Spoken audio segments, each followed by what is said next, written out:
हम रिपीटेडली एक standard product जो है वो प्रोड्यूस कर सकते हैं। तो इसी टॉपिक पे हमारी चर्चा रहेगी आज की कि किस स्टैंडर्ड को डेवलप किए जा सकते हैं, जिसके इस पर चर्चा करने के लिए और लेक्चर आज हमारे साथ में डॉक्टर रविंद्र सिंह सर हैं। तो मैं आप सभी का स्वागत करता हूं, जो भी रिस्पेक्टेड टीचर्स फ्रॉम अकेडमिया हैं, सभी स्वागत करता हूं। तो वेबिनार डिस्कशन ऑन रीजन्स के में, so I welcome all of you. इसको शुरुआत करने के लिए सबसे पहले वेलकम एड्रेस के लिए मैं इनवाइट करता हूं professor Mita Kotecha ma'am. Ma'am, over to ma'am, please ma'am.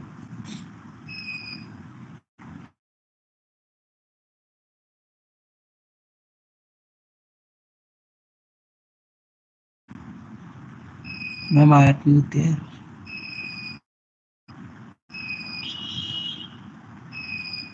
I request Mita Kotecha ma'am for the welcome address to starting today's webinar.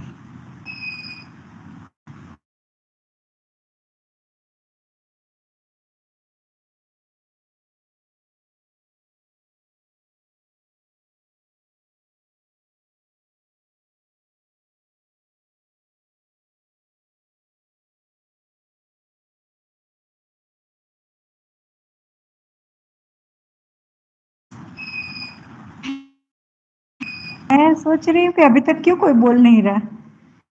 Hello ma'am, Audible? पर तुम लोगों की नहीं आ रही मुझे। हेलो मैम, शायद आपका आवाज बंद है अभी, आप आवाज शुरू करिए।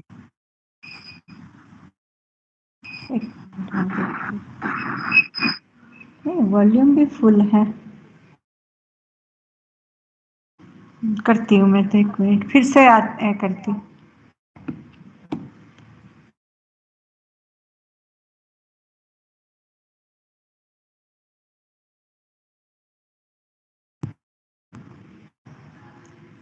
Hello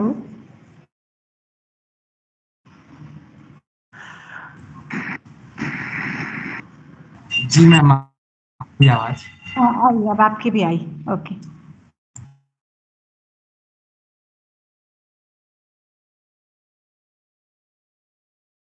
hello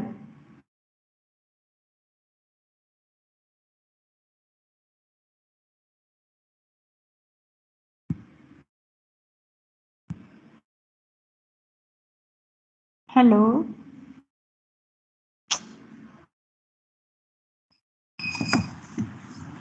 hello Meeta ma'am, am I audible to you? हाँ, अब आई। अभी तक क्यों नहीं आ रहे? हाँ ma'am, there may be some technical fault ma'am. Okay, So for the welcome address, I invite Professor Meeta Kotecha ma'am. After that, we'll start this webinar. So over to you, ma'am. Please.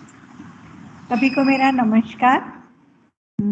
आज जो भी इस webinar में जुड़ा है सभी का यहाँ स्वागत है, और स्पेशली आज के special speaker doctor Ravindra Singh ji का स्वागत है। ये हमारे औषध जिज्ञासा की 9वीं कड़ी है। आज 9वां वेबिनार होने जा रहा है और इसको बहुत अच्छे से अलग अलग एस्पेक्ट्स ले रहे हैं। इसमें हर फैकल्टी आ रही है, हर तरह की सब्जेक्ट की। तो आज इस विषय में केमिस्ट्री से रविंद्र सिंह जी को बुलाया है, जो CCRS में केमिस्ट्री विभाग में हैं और बहुत सारे रिसर्च में वो भाग लेते हैं, बहुत सारे रिसर्च करते हैं CCRS के। उनका वास्ट अनुभव है मेडिसिनल प्लांट्स में और अपने जितनी भी औषधियाँ बनती हैं उसके स्टैंडर्डाइजेशन में। तो मुझे लगता है कि आज वो बहुत अच्छे से आपको फार्माकोपियल स्टैंडर्ड्स पे और उसके फार्मूलास जो होते हैं उस पर आपका प्रकाश डालेंगे और बहुत सारे उसमें नॉलेज मिल सकता है। आप इससे बड़ा नॉलेज गेन कर सकते हो। तो इसके सुनने वालों को आज बहुत अच्छा ज्ञान प्राप्त होगा। तो मैं ज़्यादा देर बीच में नहीं आते हुए रविंद्र सिंह जी को कहती हूँ कि आप अपना उद्बोधन शुरू करें। धन्यवाद, नमस्कार। Thank you so much, ma'am. So, sir, before you start, मैं सिर्फ 2 मिनट लूंगा. I will just introduce to sir, and then we'll be listening to sir. Dr. Ravindra Singh sir is serving as a assistant director chemistry at CCRS New Delhi.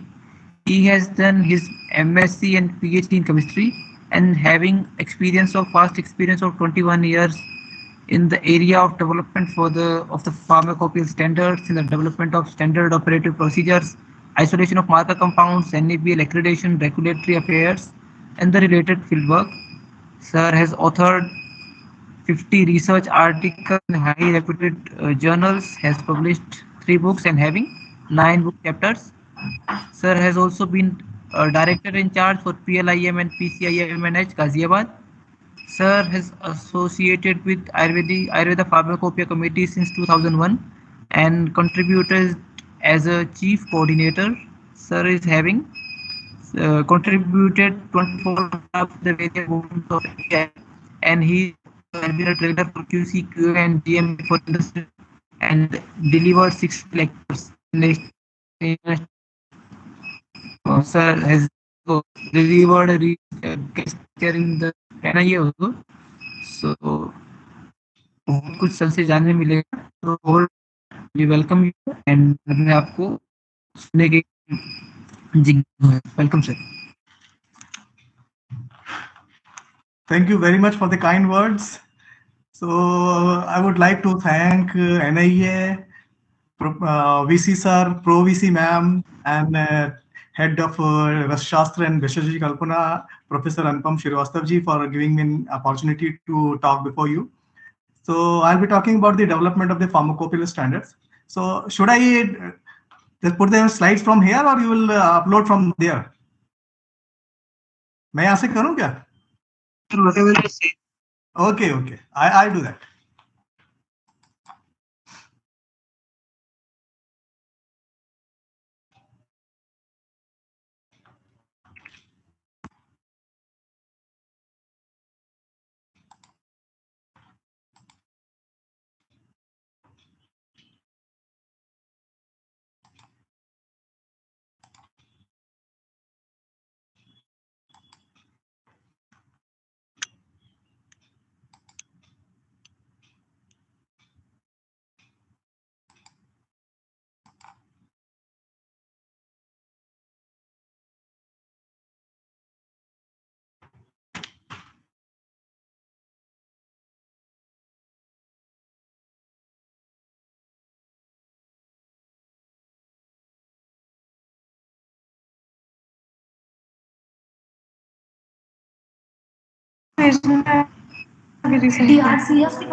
हाँ, दिसंबर में है बेटा. नहीं, बहुत नवंबर 20 तो आई है ना कल.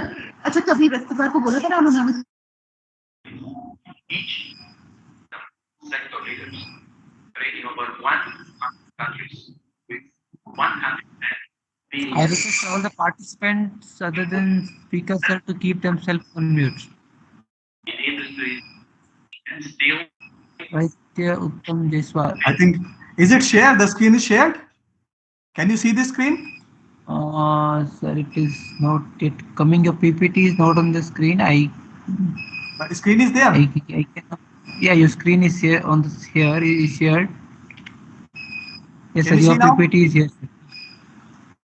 Yes, I can see. I guess other participants can also see. I can see your slides. Yeah, slides are there, na? Yeah. Okay, should I start? Please, sir. Yeah. Okay, today I'll be delivering a lecture on the development of pharmacopeial standard for Ayurvedic formulation. If you see this traditional medicine, including Ayurveda, it's a very vast topic and vast subject. And preparing standards and preparing a standardized formulation, it's not a very easy job. So as we all know that WHO, according to WHO, 80% of the world's population still relies on the traditional system of medicine for primary healthcare. And it is also true in the case of India also, where you can find a Ayurveda graduate in every nook and corner of India. Even it is, if you go to the central India, Maharashtra, Madhya Pradesh, you can just find the Ayurvedic graduates are there. They are providing the healthcare to the general public. So if in Ghana and Mali, Nigeria and Zambia, whenever the malaria is there, the 60% of the children with high fever, so they used herbal medicine at home. And the 25% of the total drugs in modern pharmacopoeia, they are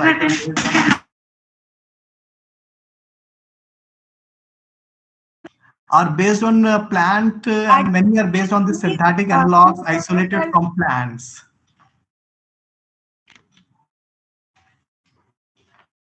All participants are requested mute yourself.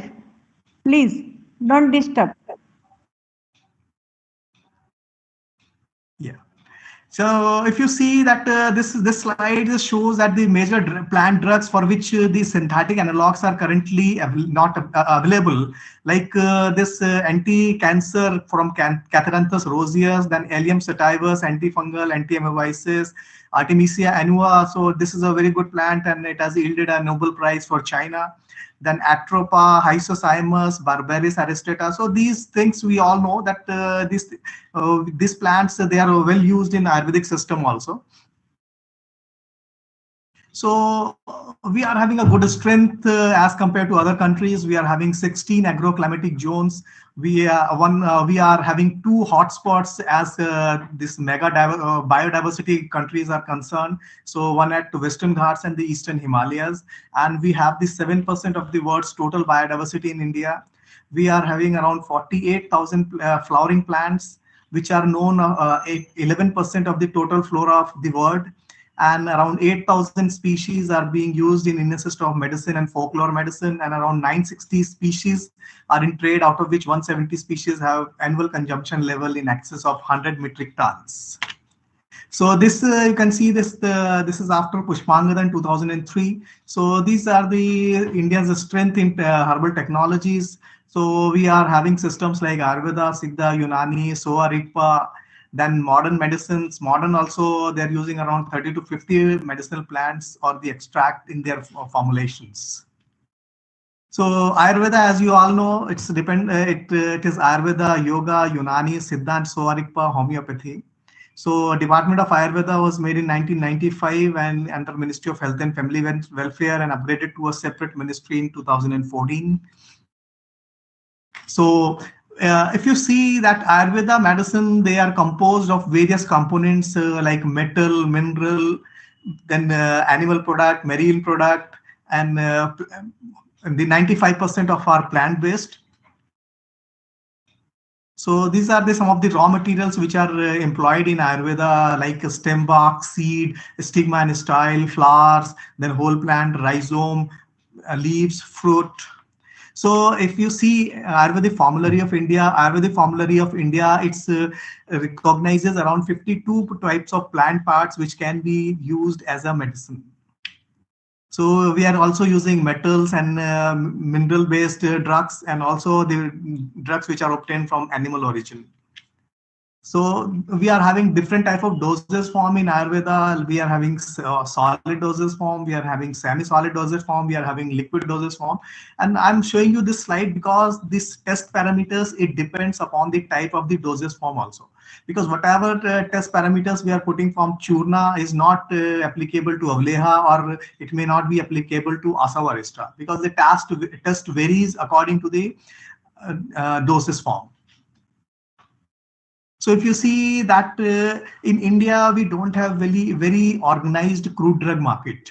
So we have a lot of different type of markets are there. In Khari Bauli market is there in Delhi. Then Jaipur we have a market. Then in Amritsar one market is there. Haridwar is a big market. Chennai is a big market. Then Kolkata, then Guwahati. So these are very good medicines. Markets are there, and even at some places in Kerala and other places, there are separate market for this dried drug as well as the fresh drugs.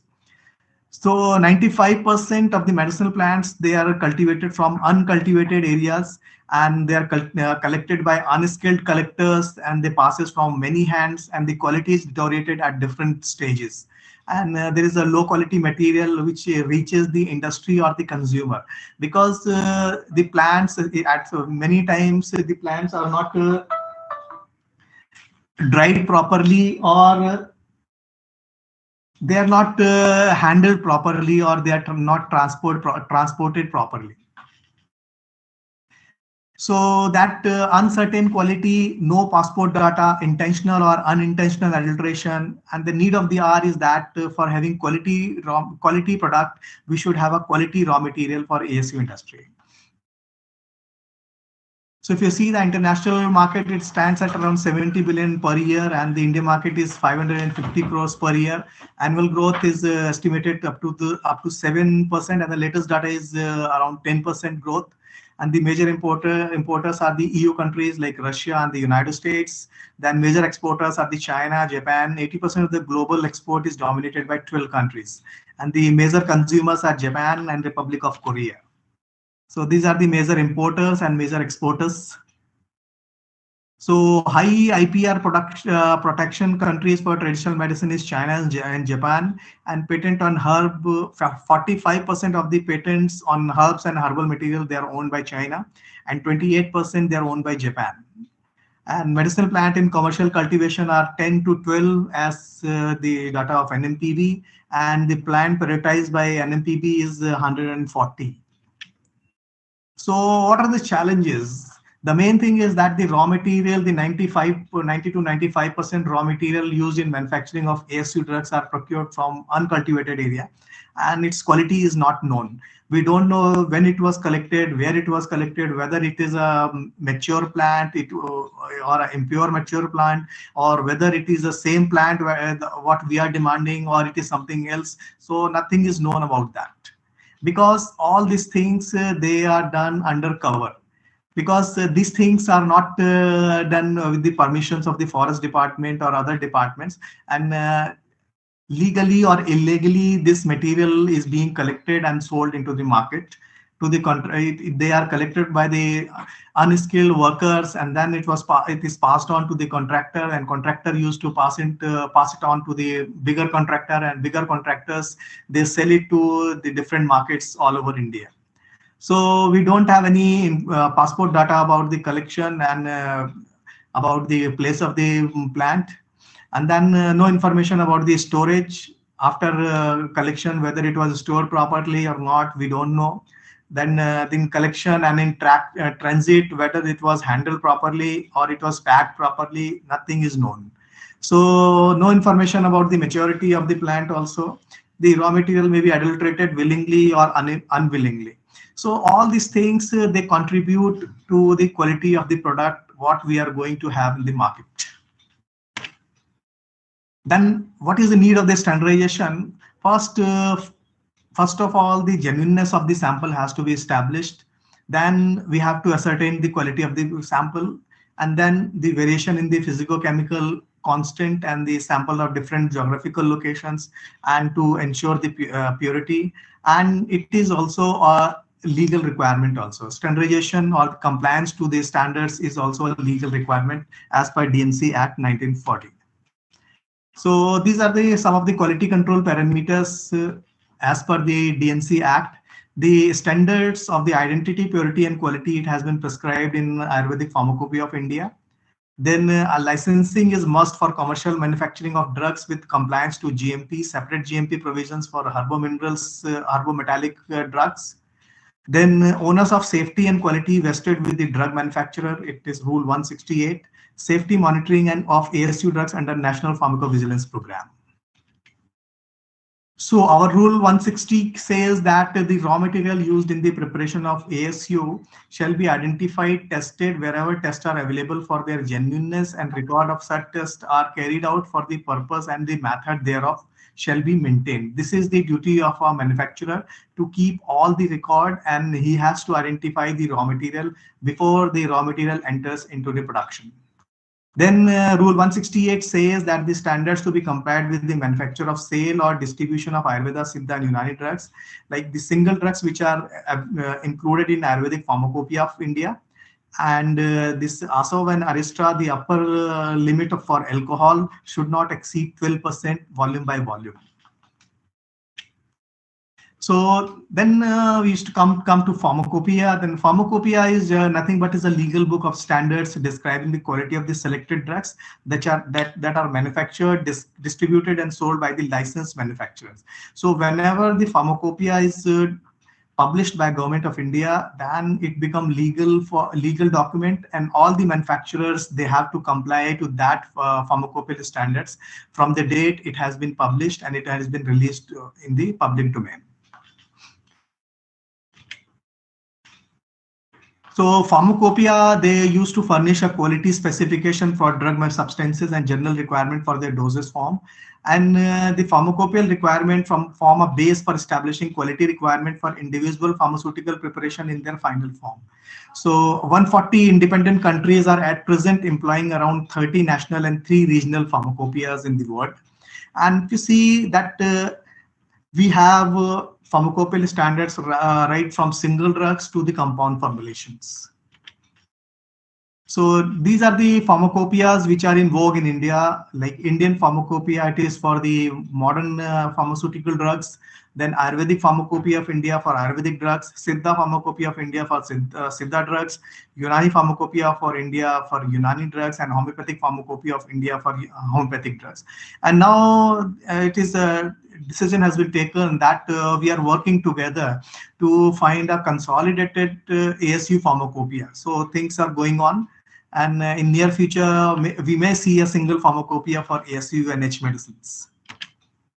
So this is the standard setting mechanism in India. So Ministry of Ayush is the highest body, and then they have a subordinate office called Pharmacopoeia Commission for Indian Medicine and Homeopathy, and they are having different pharmacopoeial committee. Now these pharmacopoeial committees have been merged into single pharmacopoeial committee.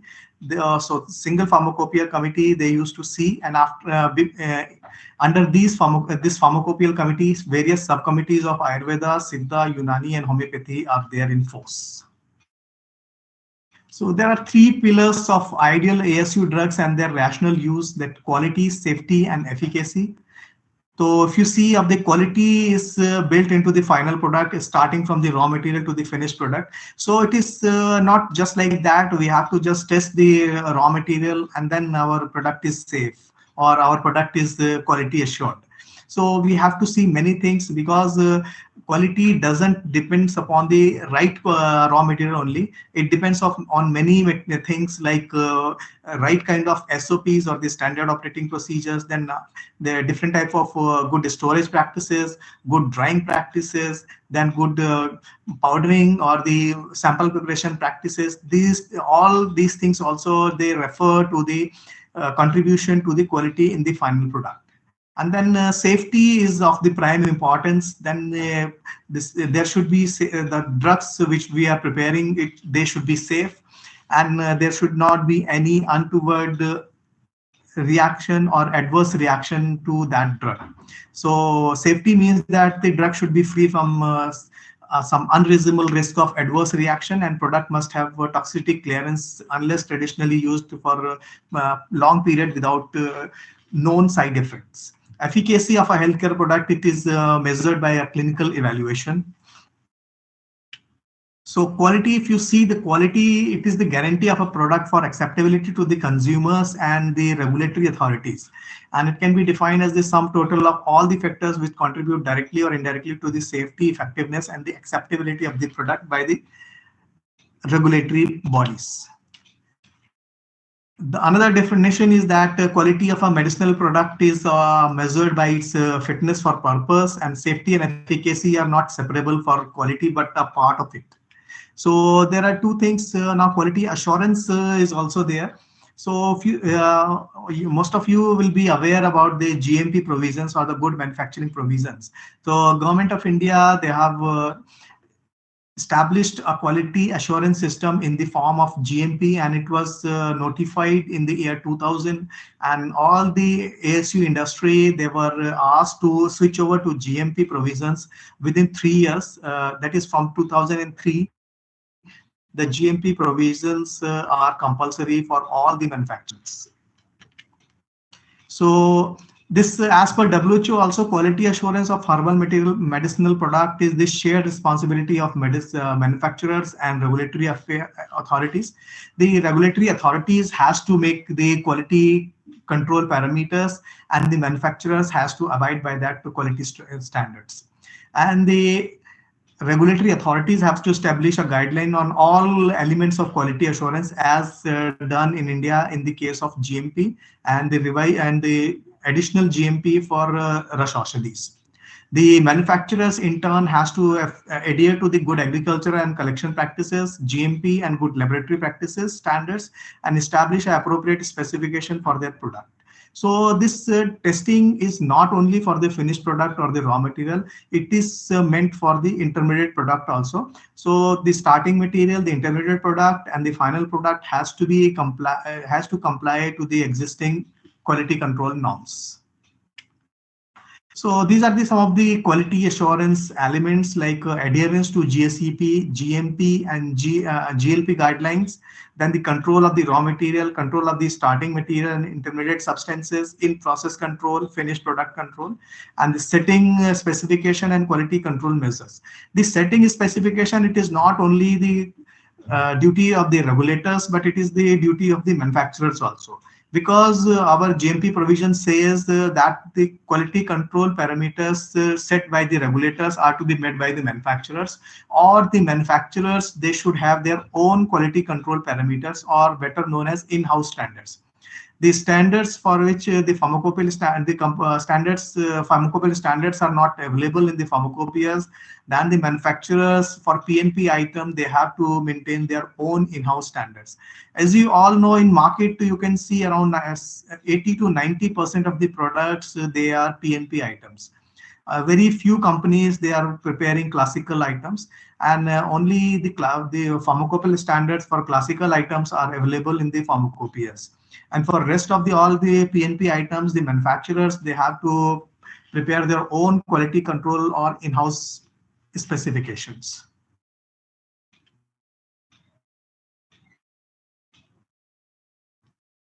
So these are some of the steps for quality assured product. First, the genuineness of the raw material has to be established. Then we have to observe the good cultivation practices if the medicinal plant is being cultivated, and the good collection practices, the storage practices, because the storage is very important for herbal material, because herbal materials are a good raw material for the microbes to grow on. And whenever there is a dust on that, so it is a very good harbor for the microbes to grow. And the raw material is very easily deteriorated by the microbes. For example, we have to just see that the total microbial count, or the total fungal count and total bacterial count, they should be within limit as per the pharmacopoeia for all the products, right from the raw material up to the finished product. So there should not be any contamination of the microbes. So storage practices should be very stringent, and it should not be stored on floor. It should be away from some stacking has to be put on the floor, and then the material has to be put. And this jute bags should not be used for storage. Then airtight containers should be used in the case of storing the raw material. And then proper labeling, proper maintenance of the records for raw material, like first come and first out. Then FIFO rule has to be applied in the case of raw material to whichever is stored in a storage area. Then we should have a standard formula for the product, or the formula has to be approved by the licensing authority, and we have to make the product on the basis of that formula only. And there should be a consistency in the formula. Then strict quality control of the raw material. Then the GMP compliant equipment should be there. Then the trained manpower. It means that the manpower needs to be standardized. We should have our standardized manpower also. as we are having our standardized raw material. Then the SOPs for manufacturing, then working environment, because the standard operating procedures, they should be available with the machines, and they should be available in the local language, so that the general public or the general worker who is working with your machine can easily read and work according to that standard SOPs only. Then the simultaneous QC of the intermediate product has to be done. Then storage of the finished product, packing, transportation, complaint mechanism, the redressing complaints, everything should be there. So the testing should be done for the raw material, intermediate product, and the finished product. And for everything, the record has to be kept, because whenever you are, if you are a manufacturer, you have to keep all the records, because the drug enforcement persons, they can come to your license, to your manufacturing premises, and they can ask you to show any kind of record regarding your licensed product. So this is the QC of herbal drugs. Like raw material, we have to do the authentication, then we have to do the physicochemical and biological contaminant limits, then storage condition, then the chromatographic profile has to be done. Then for process, the correct material, then the SOPs in process safety and occupational health, then quality control checks of intermediate product, and the chromatographic fingerprinting has to be done. And then product, the physicochemical properties, chromatographic fingerprinting, assay, storage stability or the shelf life, user safety, packaging, labeling, and the store, stock keeping has to be done. So this is the general standardization of the plant drugs. It starts with the authentication of, or the botanical standardization of the product. Then we have to see the foreign matter, the organoleptic evaluation, the macroscopy and microscopy of the product, then volatile matter, then ash value, then extractive value like alcohol soluble extractive, then water soluble extractive, and then chromatographic profile, marker component, and the pesticide residue and microbial count has to be done in case of the plant drugs. So now we'll come to the pharmacopeial standards. The pharmacopoeia, it rests on three magic words called the identity, purity, and strength. As you all know, that identity is a very important parameter in as a starting material of the raw material. The raw material has to be identified on the basis of the anatomical features and the organoleptic characters of the drug. So our Ayurvedic person, they can just find it out that the drug is the genuine drug or not. So after that, after organoleptic evaluation, they used to cut the various sections, and then or powder microscopy, and they used to visualize under a microscope and then find it out whether this plant drug is a original one or a genuine one or not. So after, before that, we have to do the foreign matter also. Foreign matter means that anything which is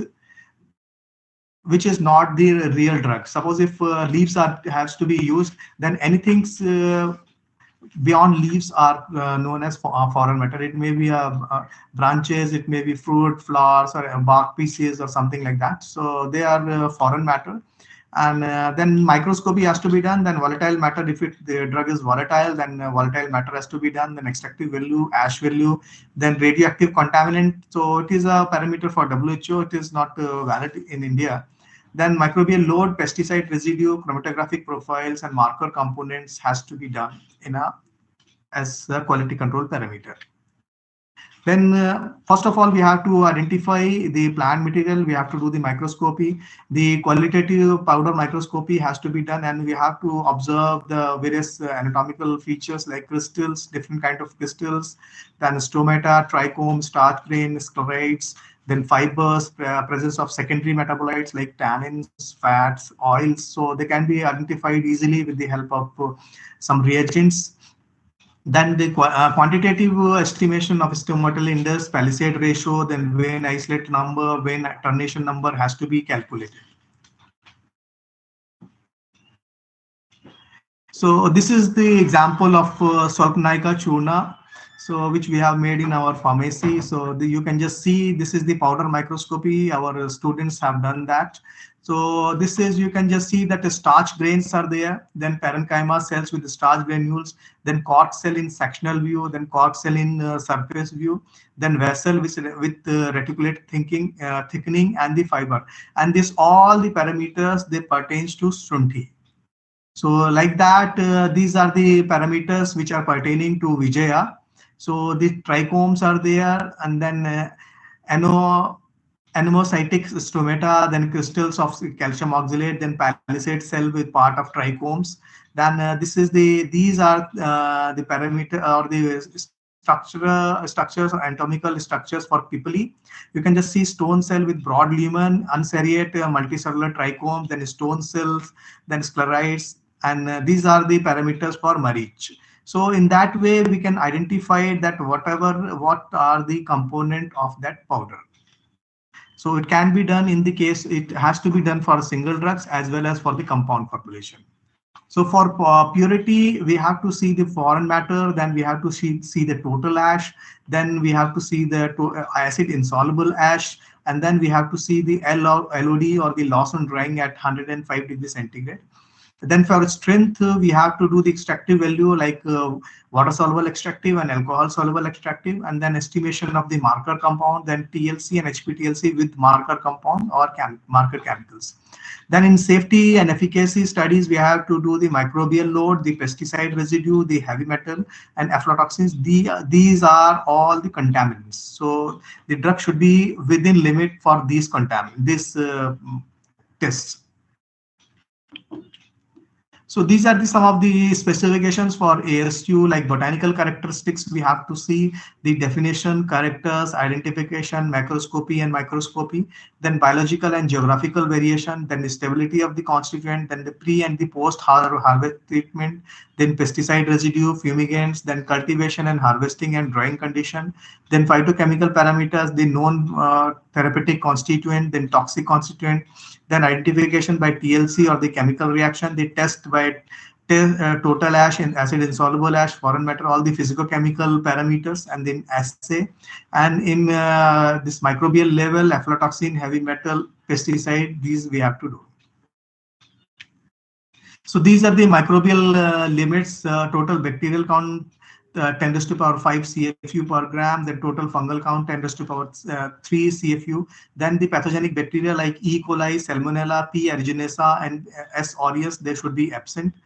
Then pesticide residues for organochlorine and organophosphorus group, it should be less than 1 ppm. The heavy metal should be within limit, lead should be within 10 ppm, mercury should be 1 ppm, arsenic 3 ppm, cadmium 0.3 ppm, and aflatoxin B1 and G1 0.1 and B2 and G2 0.1 ppb or parts per billion.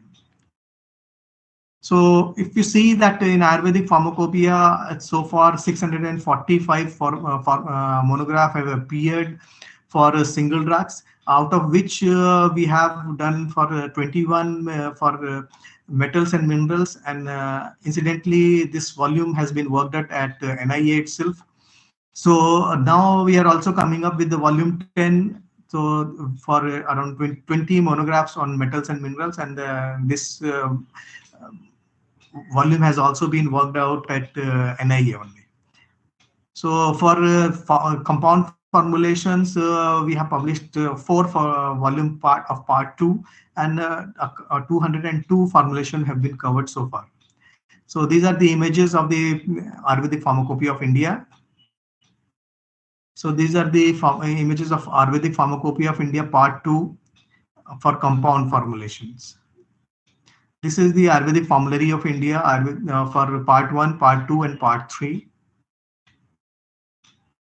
So these are some of the publications which have been published by Ministry of Ayush and APC, and these are not the legal documents, but these are as an aid for quality control personals, like the thin layer chromatographic atlas of pharmacopoeial drugs for part 1, volume 1, and then atlas of macroscopic and microscopic characters of Ayurvedic pharmacopoeial drug part 1, volume 1, and part 1, volume 5. So this is the API format for single drugs, first the definition, synonym, description, macroscopy, microscopy, identity, purity and strength, then TLC, then assay, then constituent, chemical constituent, then properties and action as per Ayurveda, important formulation in Ayurveda, then therapeutic use and dose.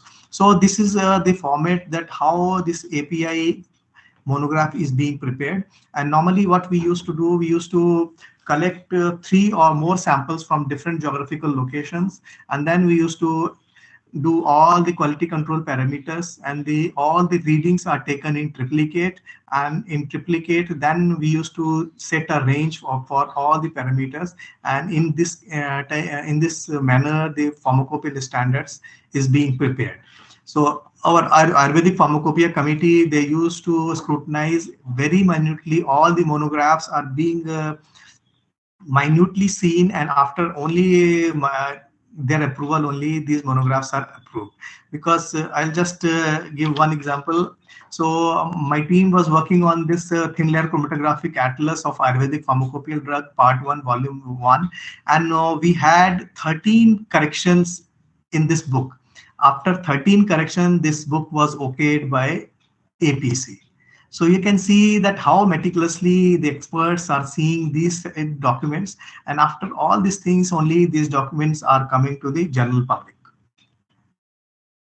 So this is the format for compound formulation. So then the formula, first the definition, then the formula composition has to be given, then the method of preparation, then description of the formulation, then identification, microscopy, thin layer chromatography, chemical test, then physicochemical parameters like total ash, acid insoluble ash, then water soluble extractive, alcohol soluble extractive, loss on drying, pH, microbial limit, aflatoxin, storage, therapeutic use and doses. It has to be done. And this for compound formulation, the test parameters, they differ from one formulation, one dosage form to the other, because if you see that the tests which are applicable for tela, they are not applicable for churna. So the tests are different and the test varies with each dosage form. So now we will see that what are the major causes of inconsistency in the herbal drugs. So if you see that regional and linguistic nomenclature. So with one name, many plants are known with one name, like Amrita, many plants are known with Amrita. So like Rasna, many plants are known as Rasna. So these type of linguistic nomenclatures are there. Then ecotypic, genotypic and chemotypic variations are there. The plants, they used to pollinate among themselves, and then new genotypes and ecotypes are prepared. So there is an inconsistency. Then it depends upon the harvesting period also. So Ayurveda advocates the collection of the drugs in the determined period only. So in commercial collection, we cannot say that what was the collection period of that plant, because it may be 1 month old, it may be 10 month old, or it may be 1 year old. So we doesn't know anything about that because there is no date of collection attached to it. Then the method of drying, because how the plant are dried, it also deteriorates the quality. Because if the plant material which contain volatile material, if it is dried in high heat or in sunlight, then the loss of volatile material is there, and then the quality of the volatile material will go down. Then the storage condition, how the material is being stored, is also a matter of concern. Then the mode of grinding and particle size, because if you see that Sugandhit Dravya, if they are powdered at high RPM in a pulverizer, then the heat generated will extract the volatile material and the quality of the material will go down. Whosoever you have taken that good quality material, but if the procedure is not good, then you will lose the quality. Then the extraction procedure, we have to see the extraction procedure according to the phytochemical present in that. Then nature of the formulation, we have to see that what is the nature of the formulation and how we are going to make that formulation. That SOP is very important. Then adulteration may be there. For example, adulteration may be either it may be intentional or it may be unintentional. Then the shelf life, we have to see that the shelf life of the plant or the raw material should be in time. So this is the example of the HPTLC fingerprinting. So this it is from our Atlas for volume 1. So this is the example of Maristica fragrance. So you can just see that we have taken two different samples, and you can see the TLC is exactly the same. So this is the T1 is the test solution of 1, and T2 is the test solution of the second sample. And you can see these are the first picture. It is seen at 254 nanometer, and this is the 366 nanometer, and it is after that third one is after derivatization. So this is example just example of Pipli. So you can just see that the TLC pattern is almost same for three type of samples. So this is the Shringyadi churn which was made in our pharmacy. So you can just see that Shringyadi, the third one is the Shringyadi churn, and other are the ingredients which have been used in this Shringyadi churn. So you can just see that in this formulation, you can just find out that the major component from all these ingredients are there. So this is the thin layer chromatogram of Haridra. So you can just see the curcuminide. The one is the curcumin, second is the dimethoxycurcumin, and third is the bismethoxycurcumin. So collectively they are called curcuminides. So this is the HPTLC chromatogram of Haridra with the curcuminides as a reference standard. So this HPLC standardization we have introduced in our volume 8 and volume 9, which meant for extracts. So besides the pharmacopeial standards, we are having other standards also. So the scholars, they can just go through this kind of documents which have been developed by WHO. So it is the WHO guideline for assessing the quality of herbal medicine, which reference to the contaminants and residues. Then the quality control methods is a book by WHO. Previously, first edition was launched in 1998, and then after that 2003 another this edition came. Then this is the first edition, this is the revised edition, and this is the good agricultural practices. The WHO monograph is there, and even for GFCP also this monograph of WHO is worth reading. So quality standard of Indian medicinal plant, which have been published by ICMR, also it can be seen by our research scholars, and they should know about this. So far around 17 volumes have been published so far by ICMR. So these are the Ayush standard marks. You can just see the Ayush premium mark, which is broadly based on the international requirement, and Ayush standard mark, which is based on the compliance to the domestic regulatory requirement. So which is given by the Quality Council of India. So these are the guideline issued by NMPB on good field collection practices for Indian medicinal plants. So this is all about this development of a pharmacopeial standard, about the quality of the raw material. So I would like to thank you all for patient hearing. So thank you. Thank you so much, sir. Thank you so much, sir, for throwing light from very basic, from the data related to the current status of the raw materials, and from what the officials pharmacopoeia and compendias are, and to the what are the challenges in that. Thank you so much, sir. Now I request from all the participants, if anyone is having any query, they can unmute themselves and can put their questions.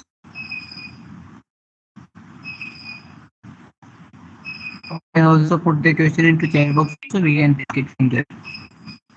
Are we going to publish some standard for extract also? Although there is a volume on the extract, but in future we are going to publish some pharmacopeial standard for extract also.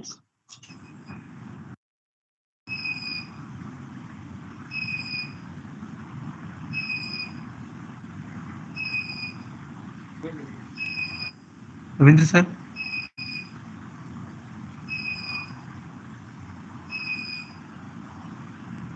Sir, you're mute, Dr. Ravindra sir. Yes. Actually, already volume 8 and volume 9 have been published for extracts. So these two volumes are still there in public domain.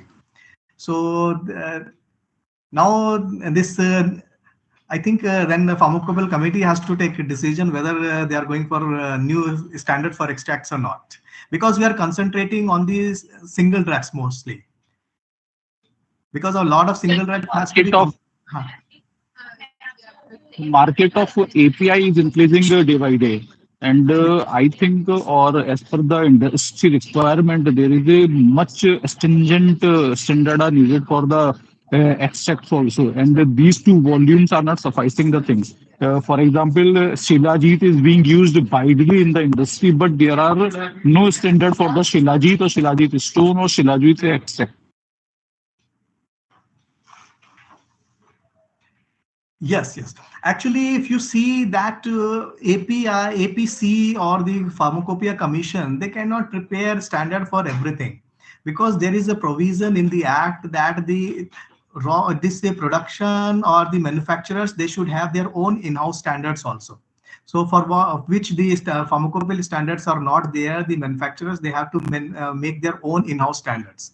So if you see for Shilajit also, Shilajit already we have, APC has worked on Shilajit, and we have revised the monograph on Shilajit also, but due to some reasons it was could not be published in volume 10. So volume 10 is coming for this metal and minerals. So we want to include the Shilajit standard in volume 10, but due to some reason it could not be included in that.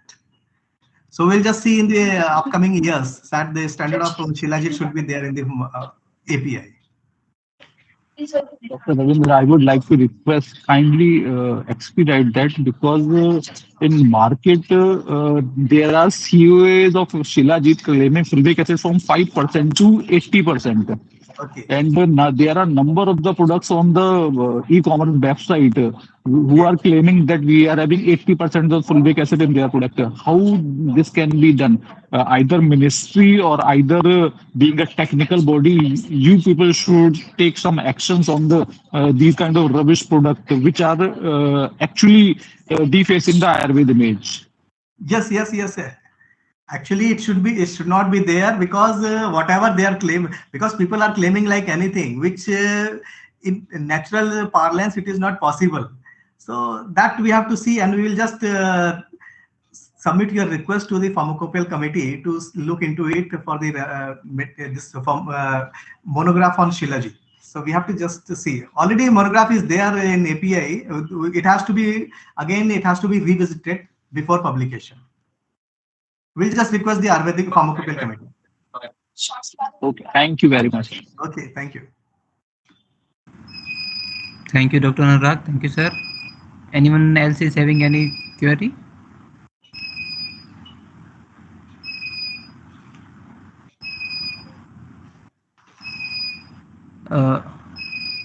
Sir, there's a question into the chat box, and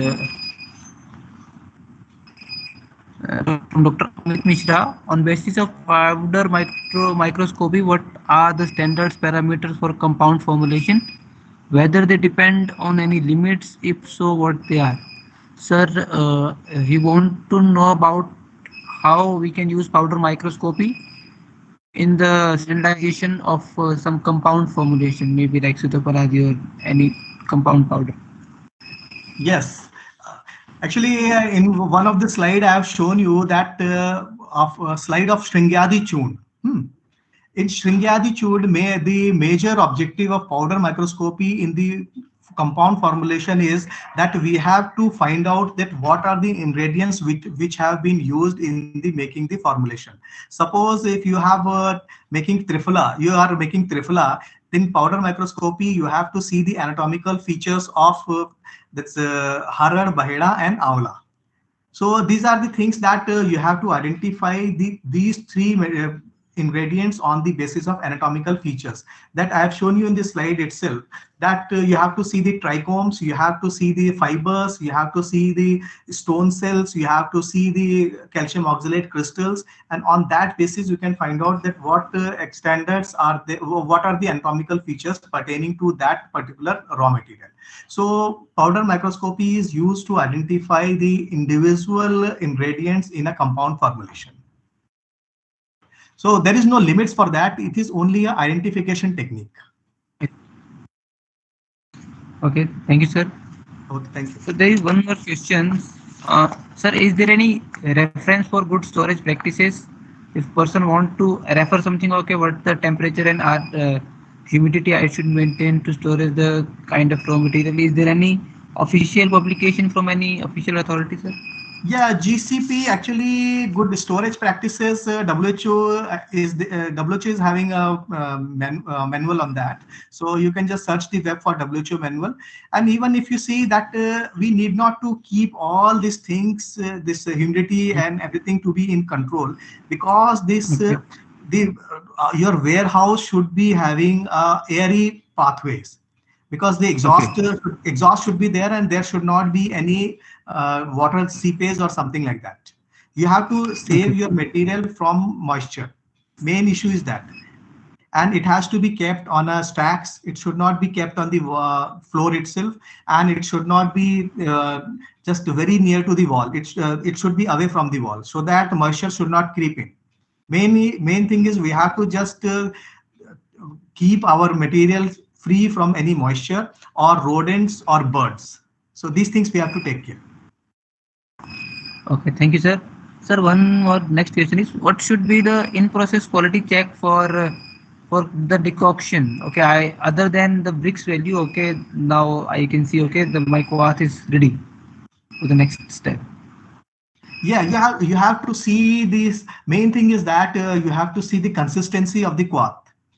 You should have your own in-house standard also. You have to just see that the what is the consistency you have to keep, because this specific main thing is that you have to see the specific gravity.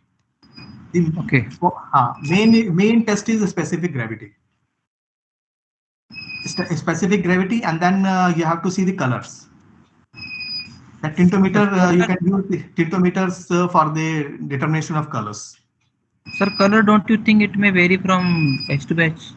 Yeah, it will vary, but you should have some idea. With the Okay, specific gravity, you will get an idea. Suppose right, if you have to boil further, or you have to just reduce the boiling time, that you can find it out with the help of specific gravity. right, sir. Yeah. Sir, one more interesting question I got. Hmm. If I want to make the kada of haldi Hmm. and it is passing on extractive values, Hmm. but is failed on the volatile content, should I use it or not? No, actually, main thing is that you have to just, before making a kadha, you have to just see that it should conform to the raw material standards. Okay, After that, you cannot say that it is passing or not, because first you have to reject or pass the raw material on the basis of the your I specification understand. for raw material. Because volatile matter, if you are telling now, when you are making a kadha, already the volatile will escape into the atmosphere. When you are Hmm. boiling openly, it will escape. Right. You cannot confirm the volatile matter after boiling it. You have to confirm it before boiling. Yeah. So your point is if RM is passing on all the parameters, then only will be used in any kind of formulation. Yes, Otherwise, yes. no. First, it should pass. The raw material should pass. Okay, sir. Sir, next question is what should be the best method for doing LOD for the formulation like avleha for sugar containing powders and for herbs containing volatile content. Yes, actually, there are two things. One is the loss on drying, and another Hmm. is the moisture content. Yeah. So wherever Sugandhi dravyas are used, then there is moisture plus the volatile material. Okay. So actually, the technique which have been given in pharmacopoeia is to heat the drug at 105 degrees centigrade. Hmm. So you have to just do all the LOD, or because LOD has not been mentioned in the pharmacopoeia. If you see, it is not a parameter in pharmacopoeia, but we are doing it because to ascertain that whether the drug is dried properly or not. So it has to be done at in a hot air oven at 105 degrees centigrade according to the pharmacopeial standard. If you see, you people, you can just see all the test parameters and in the annexures of the appendix of the Pharmacopoeia of India. On the back side, all the tests have been given. Yeah, yes. Yes.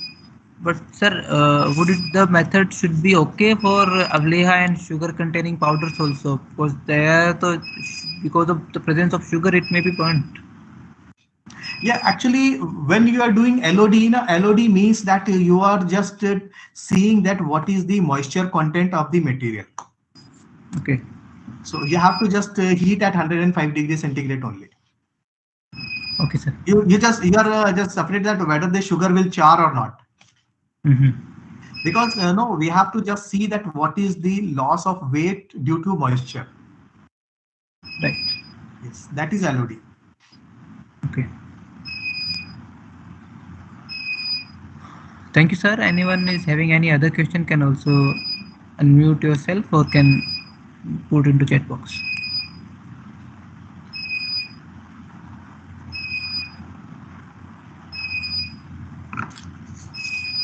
So another question. Thank you so much, sir, for very informative lecture.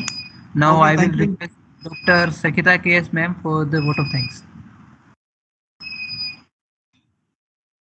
Thank you, Dr. Karunanidhi. Good evening to all of you. Thank you, respected Ravindra Singh sir, for an informative and crisp presentation. Actually, today we were hearing from a person who has actually done this or who is actually contributing to developing pharmacopoeial standards. Thank you very much, sir. In spite of this busy schedule in CCRS, we know.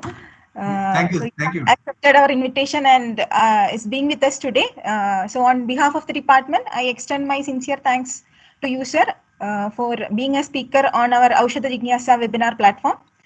I also take this opportunity to express my gratitude to the Ministry of Ayush and our Vice Chancellor, Professor Sanjeev Sharma sir, our Pro Vice Chancellor, Madam Professor Meeta Kutecha Madam, for their continuous guidance and support from time to time. I also extend my thanks to our HOD, Professor Anupam Srivastava sir, for his constant motivation and support. We are able to continue this webinar series. And also, I thank HOD of Agriculture Department, Professor Anita Madam. The department is also a co-organizing department. I also thank all the faculty members, students, and all the participants who have joined from various corners to attend this Aushadha Jignasa webinar. Once again, thanks to all of you, and also thanks to the IT team for the technical support. So thanks to all of you. We'll be meeting again next Wednesday with a new topic. So continue learning. Thanks for your curiosity and support. So once again, thanks to all of you. Thank you. Thank you, ma'am. Thanks to all for joining. Thank you. Thank you.